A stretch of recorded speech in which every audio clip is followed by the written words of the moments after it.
we're going to see a couple of quick examples. So this is the deployment pipeline end to end. And as you can see, it kind of supports your software development life cycle.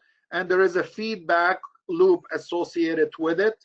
So all of this is going to be part of your DevOps, right, discussion as well. All right. So it doesn't just stop at this point. Of course, as you go further now, there is the ops side, and whether you're going to be doing the operation or you're going to continue with the current structure, the service desk and whatnot, there is a concept, we talk about as no ops.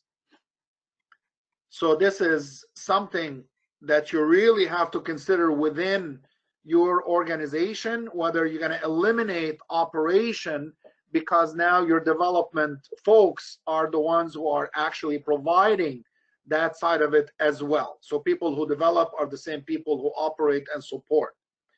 So something to discuss. And then we come into automation. So automation, the traditional mistake that the industry makes is that anytime there is a new best practice, and it doesn't really matter whether it's ITIL or COBIT or TOGAF or DevOps or whatever, the vendors are, of course, very, very diligent to come up with a product. And the customer, thinks that by buying and installing the product, that means I implemented the best practice. This is not accurate. All right. So this is just a quick example to show you, again, at this point, this is your deployment pipeline, and at earlier stages, this is part of your value stream or the initial portion of your value stream at a higher level. All of this to say that there will be some tools that I'm going to need to put in place in order to support all of these activities. Well, the combination of these tools is what I call tools chain. Right? We're going to see a little bit clearer view on this in a second. So it's not about the tool, right? It's like somebody would say, as an example, telescope, right? Well, astronomy is not just about telescope. Telescope is one little, very small, tiny fraction, right, of the overall, concept. Yeah. The same thing with the tool. Many different tools, tons of tools available out there. The question now becomes which one or combination would be best suited for your